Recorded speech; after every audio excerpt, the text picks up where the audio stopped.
What is the job of white blood cells, and what do normal numbers look like? It's a good idea to get your blood work done at least once a year. In this video, we are going to explore white blood cells and what it means if you have a crazy high or low amount.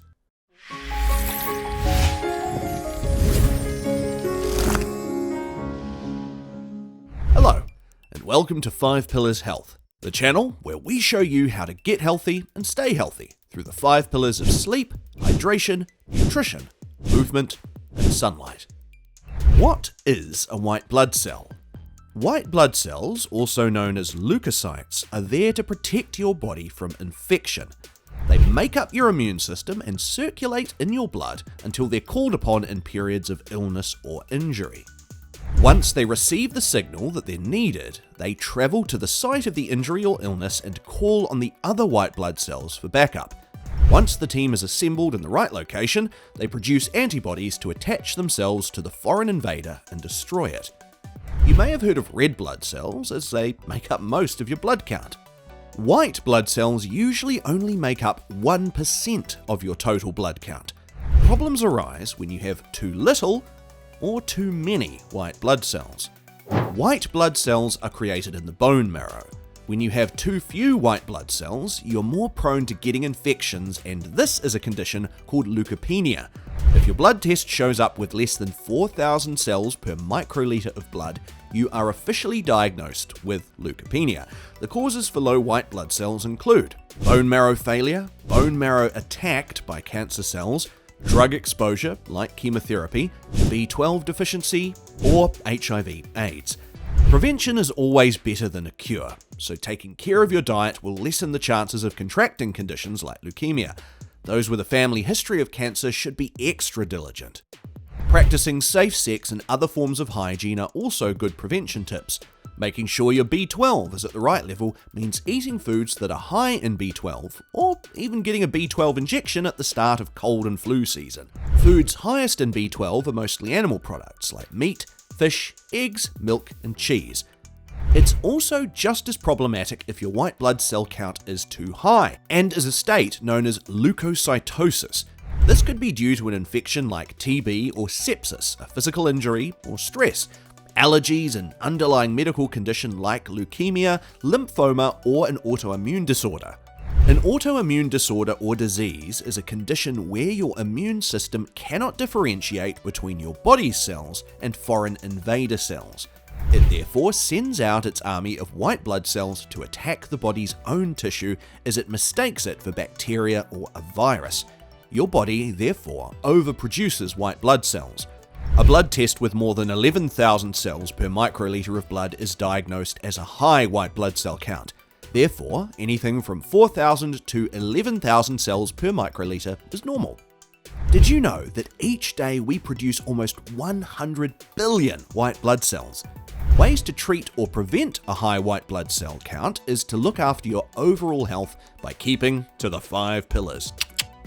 For more info on how to manage your overall health, head back to our channel and look at the ways to get your physical and mental health into the best shape it can be so sickness and injury become less and less. If you suspect you may have a crazy white cell blood count that is either too high or too low, you may start to experience certain symptoms. These may include fever, body aches and chills, wounds that are red or swollen, take long to heal or start to ooze, frequent infections, difficulty breathing, or a persistent cough. Treatment for white blood cell disorders vary on which disorder you may suffer from.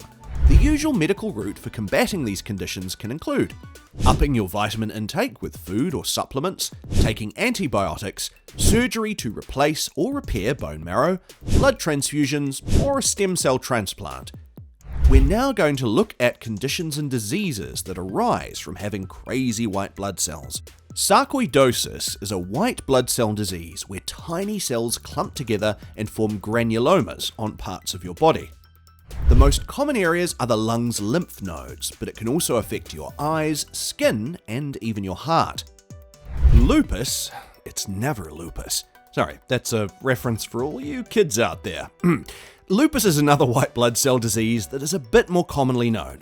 Your body's immune system ends up attacking your own healthy tissue and organs and leads to widespread bodily inflammation. It is quite hard to diagnose, ding ding, because the symptoms can mimic other more common conditions.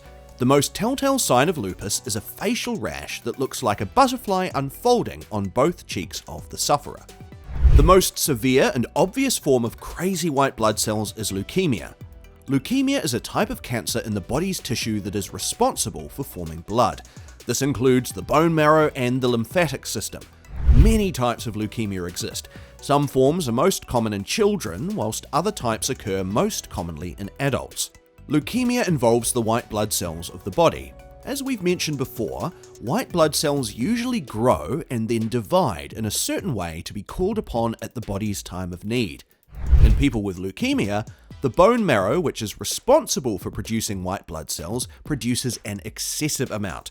And not just an excessive amount, but an excessive amount of abnormal white blood cells, which don't function properly. Tuberculosis is another well-known white blood cell disease and is quite serious because it is infectious, which means it can spread from person to person. Tuberculosis affects the lungs and is a bacteria that spreads through tiny droplets released into the air from sneezing or coughing. It used to be a fairly rare disease, but because of the rise of HIV and AIDS in the late 80s and 90s, the TB germ couldn't be fought off because of weakened immune systems. Developing countries which have an HIV prevalence also have a prevalence of tuberculosis, and it still remains a concern. There are medications available to treat tuberculosis, but many strains are resistant to these drugs.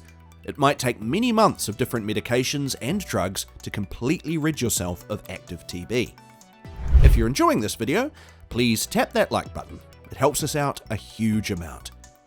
Now that we know what good and bad white blood cell counts look like, we can better monitor and manage our health by getting regular checkups and being aware of symptoms. Do you or anyone you know suffer from a crazy white blood cell count condition? What helps manage it? Let us know in the comments.